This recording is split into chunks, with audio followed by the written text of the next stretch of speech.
I was running World of Darkness, Mage, The Awakening, and I had a few players that had mentors. One particular NPC was a mage that used life magic, plant growth, nature spirits, and healing. She had a tea shop and grew tea and various other plants, like a tea shop in a greenhouse. A lot of player characters came to her for answers, but she was only a mentor for one. The mentor was purchased by a player character during character creation. In my newbie wisdom, I thought just killing off the mentor was a good idea. Not even a cool hero's journey kind of way, outright off-screen murder. Her player character student, rightfully so, was devastated and destroyed the creatures responsible. It gets worse. A couple of the other players were playing necromancer-type mages and decided to bring her back for personal gain. Today, I would like to say a sermon dedicated to our beloved shepherd, who passed during an epic final stand against... What are you doing? Oh, I'm skilled in the art of necromancy. Are you bringing the shepherd back? Yep, pretty much. Thank you! Oh my goodness, it is a miracle! I'll have my good friend, my mentor, my... See? Brought him right back! It's so good to see tears of joy. I allowed it to work, but not in the way they hoped. The body was raised and the ghost went separately to her student. The necromancers tried forcing answers from the animated corpse. I was only thinking from the non-player character's point of view, not the way the player or his player character would see things. It still bothers me. The ghost of this player's mentor asked for her body to be returned to her grave. He buried her twice because I let the players go to her. One of the necromancers was a problem player for me, but this story is about me, not him. Look, important NPC deaths should not be done lightly. They need to be important to the story and move the story. I'm talking about what is important to the players and not important to the plot. I was an a-hole out of ignorance of the table and thought I was fixing the game. Yeah, I get the issue. You didn't want an NPC to just be important to one player character, but hey, sometimes that just is how it is. I think it's okay for somebody to have an NPC that's close to them, and through that bond, the other players also get close. Though if your necromancer was that much of a problem player, maybe they'd be getting close in the wrong ways.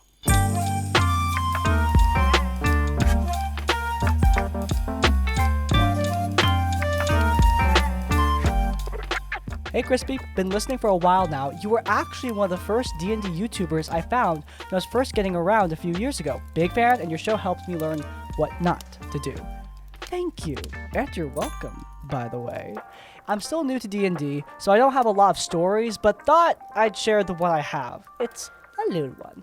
So I've been interested in D&D for years and never really committed to trying to play. I had multiple friends who played, but I was really nervous to actually try it. It wasn't until I started watching D&D be played that I finally decided to give it a try. Side note, it wasn't Critical Role that got me to play, but instead anime rapper Rustage? Anyway, that guy's One Piece D&D series. Great. My friends are obsessed with One Piece and they watch these videos. I see a lot more One Piece references in my future. I knew my friend, let's call him Ken, and his girlfriend, let's call her Leia. They played. I've even drawn art for the two of them based on their games. You're an angel, by the way. Leia was the DM and was more than happy to bring me in. She had a really fleshed out world with lots of things to see and do and tons of interesting NPCs. She sat me down along with Ken for session 0, no crispy death will be on my hands, where we went over lines and veils and all that good safety tool stuff. I pitched my idea for a character and she helped me flesh out the background and integrate my character into the world she had built. She also helped me pick out my class, build my stats, and everything. She was very helpful and hands-on. The end result was my changeling bard of creation, Eloise. She was raised by her adoptive tiefling dads and always looked like a tiefling. She was bullied as a child for being a changeling and leaned into acting as a coping method, becoming the thing others wanted from her to make them happy. The idea of her story would be one of self-discovery and finding a place where she can be herself. Leia was all for this and excited to have me join their D&D group. We did a one-on-one session of Eloise leaving home and saying goodbye to her dads before setting off on adventure. We did another session later on where Eloise met the rest of the party and, well, that was about it really. What followed after that was 2 months of me trying to message Leia about D&D and not hearing back about anything for days or even weeks at a time. I'd send my availability for the week and ask about when the next session was, or send questions about her world or ideas for my character, but get nothing but silence. I was trying to not be annoying. I didn't want to spam her with messages. I'd wait days before sending another message, and only if I had something to say, and not just like, hey. Hey. Okay, then, It really felt bad. I thought I did something wrong, and Leia didn't want to play with me anymore. She was so excited and helpful at the start, only to ghost me afterwards and barely reply to my messages. I learned later from Ken that basically Leia was just bad at communication.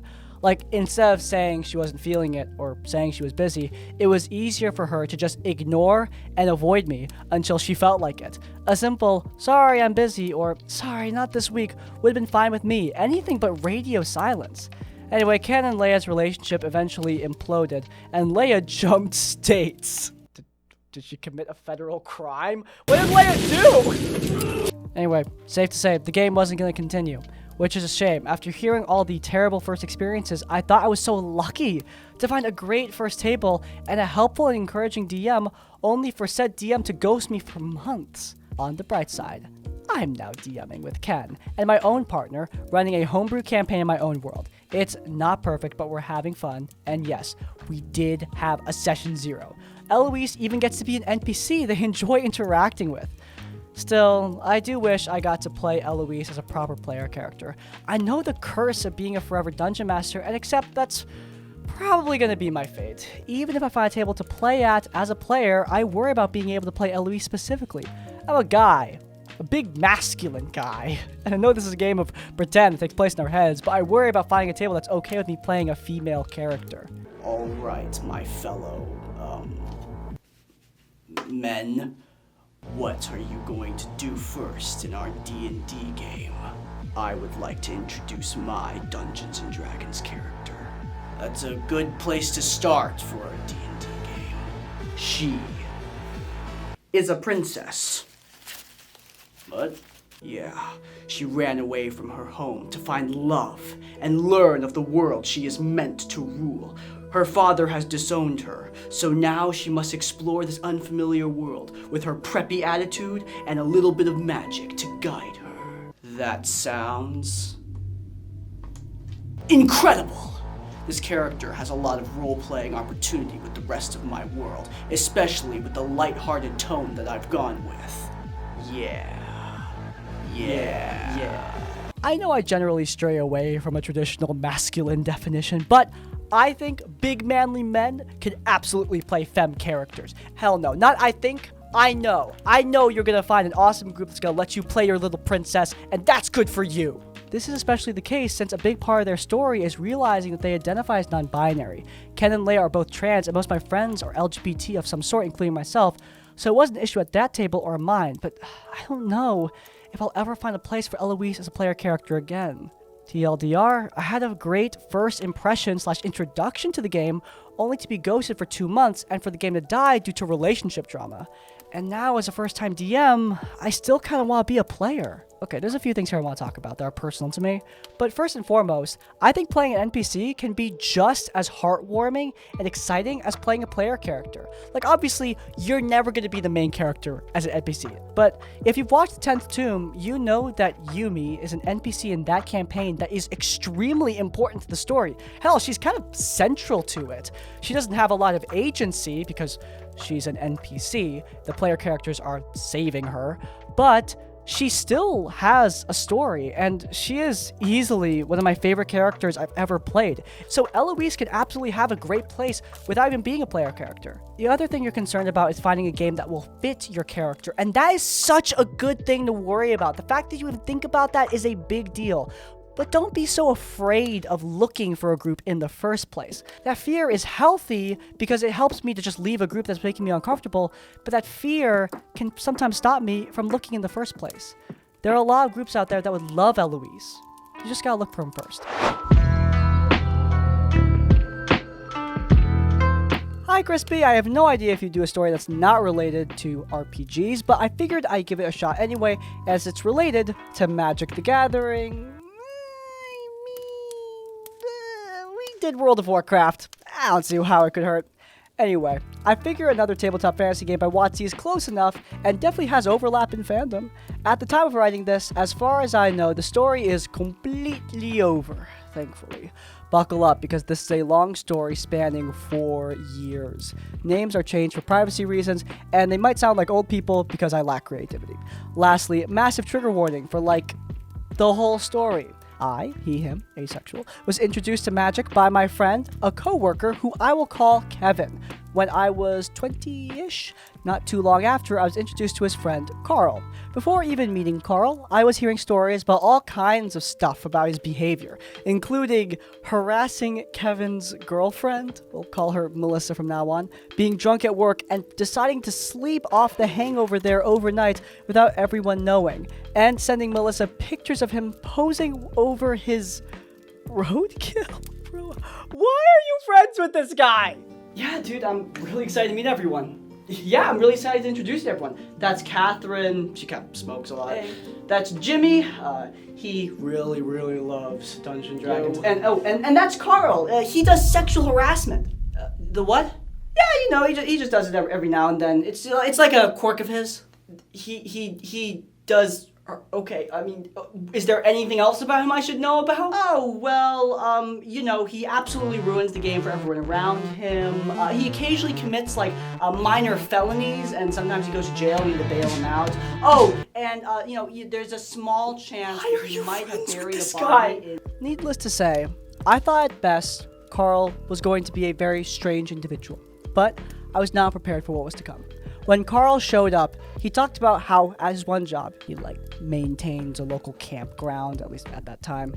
Anyway, while he was doing that, he got a poison plant, sumac, etc. He got that all over his hands. And I can't remember if it was before or after, but he definitely gave me a hard slap on the back at some point that night, which would have made me uncomfortable from a relative stranger without having poison all over their hands.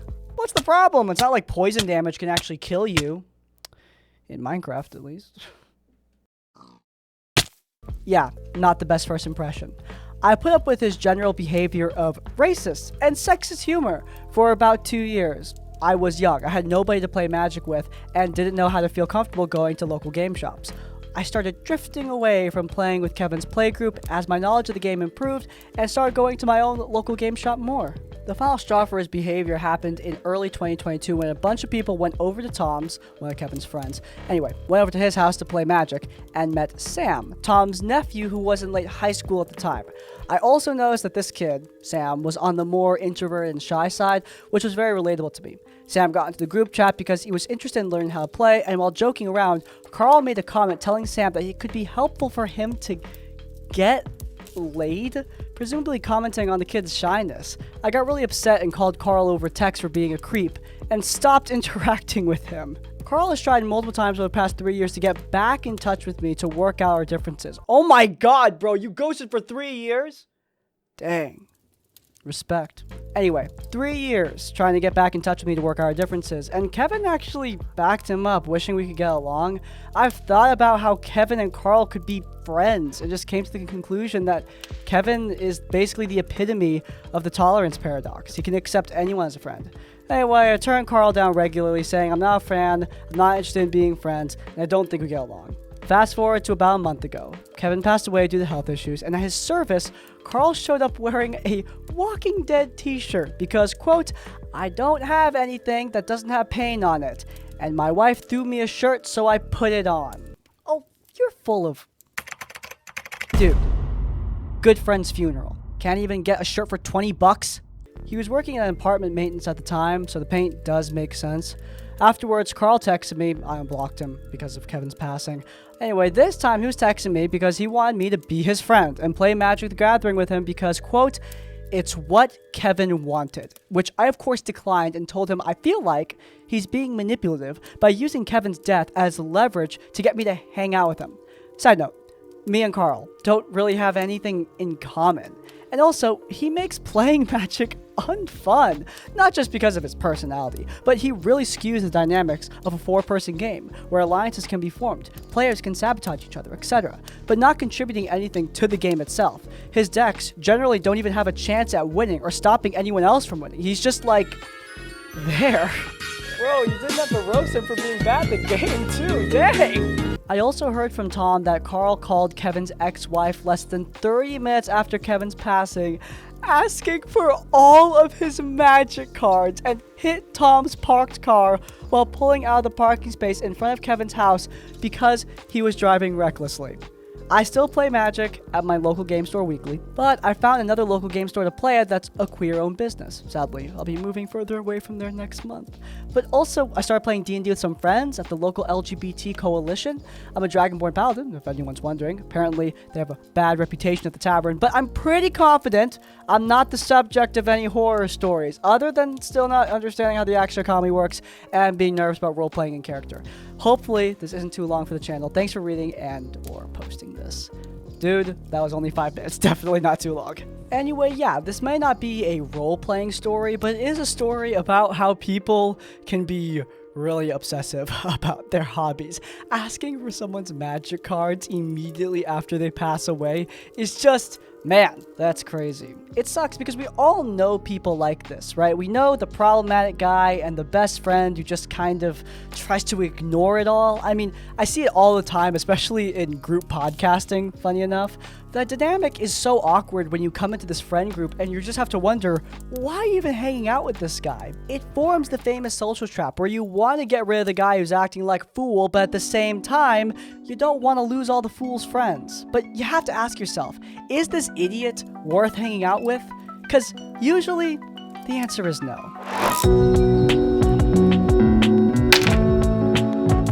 I don't know if this counts as an actual horror story, but I remembered this when I watched one of your videos where you mentioned evil paladins. Well, this one sure has that. The people in the story are as follows. Myself as the warlock, the paladin, the fighter? I don't remember his class, but he's actually quite important. There's also just a guy, trademarked, apparently. He wasn't really active in playing, and the DM, who is also not that important, which is quite concerning in a horror story. So I had this wandering tea merchant warlock idea for a while, and I created her to be the girlfriend of another one of my characters. She's a pirate. Now, something important to remember is that I had been making up lore for these two for months. When I heard one of my friends was starting a short campaign, I was happy to finally be able to use her. It started with me, the paladin, just a guy, getting requested by a city to bring some kind of object to the top of a mountain where their god was. We went up through the mountain, did some fighting, etc. This is all in the first session. I will mention that right in that fight, Paladin died. Like, completely. But for some reason, he had Revivify in his spells, even if he wasn't supposed to. So he just said that he had bad memory and had to write down his spells, and it disappeared after I used it to revive him. That's not how that works. Look, I'm all for DM fiat when somebody randomly dies, but I feel like there are better ways than having a party member use the spell of a dead guy who wasn't even supposed to have the spell in the first place! Second session fighter joined, and this was his second time playing, and I was the first, which I still feel bad for. He was stuck in some sort of cell, and I was the one who saved him. We also found a dragon that session. The fighter flirted with it for some reason. It went okay. Third and last session, after fighting the dragon, something happened, and we got a room with a crown. Both me and the fighter tried to run and get it, and he rolled higher, so he got to the crown first and put it on. This automatically got him to level 8 and gave him a bunch of dragon-like demigod powers. He wanted to take over the world with these powers, and Paladin decided he wanted to be his right-hand man. I wouldn't have had a problem with it if it wasn't for the fact that after just a guy, trademark, ran away, Fighter and Paladin decided that my warlock would be the first person they killed, even if she helped them both with this pretty big thing.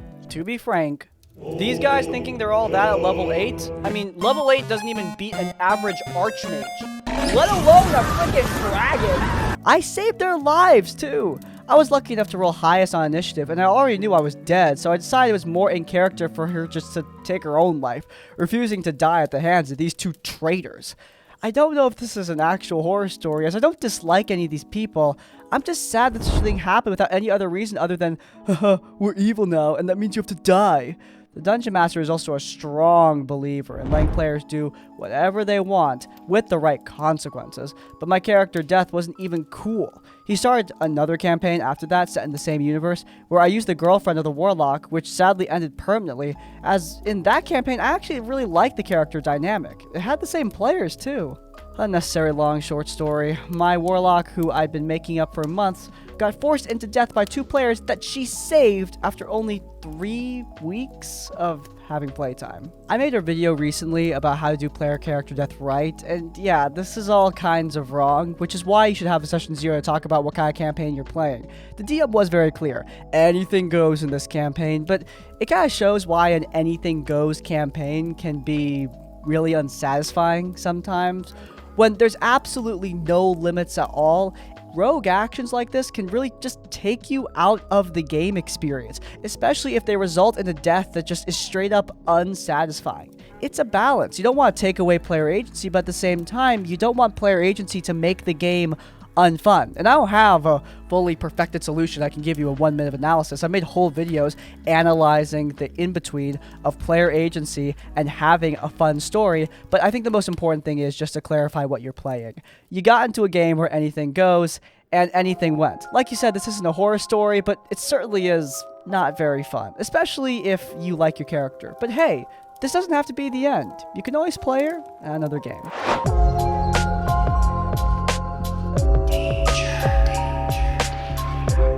A group of guys in my high school class invited me to play at their table, as someone had dropped out, and I mentioned I always wanted to try Dungeons & Dragons. Their campaign was in 3.5e. I believe 4th edition was already out, but unpopular. I'm a gay man, but 10 plus years ago, it was not safe to come out in high school. I haven't even met their dungeon master at this point, but they have sent me all the rules and hundreds of pages of homebrew classes and races. It was in alphabetical order, so I can only really recall bothering to read the classes starting with A, and I just made an arachnomancer half-elf lady. I'm afraid of spiders, but I find them cool in a fictional setting, so a pretty lady transforming into a giant spider, weaving her silk webs, sounds really fun to play. Yeah, it would also probably make a really great superhero movie, hell yeah! I'm just kidding, I have no idea what Madam Web is about. Next time we met, I told them about her, and they straight up cut me off mid-sentence. Wait, you can't play a girl? I was really confused and asked them why. If we wanted to sleep with her, it would be really weird if the player was a dude. I was already majorly grossed out, but it was all downhill from here. I said, well, thanks, but my character just won't sleep with either of you guys. Their answer turned me off of D&D for years. You don't decide that. The dice do. Every incel's dream. Hi, on a scale of 1 to 10, you are a natural 20. Yeah, dude, I think I'm good. I have a boyfriend. Well, what are you doing?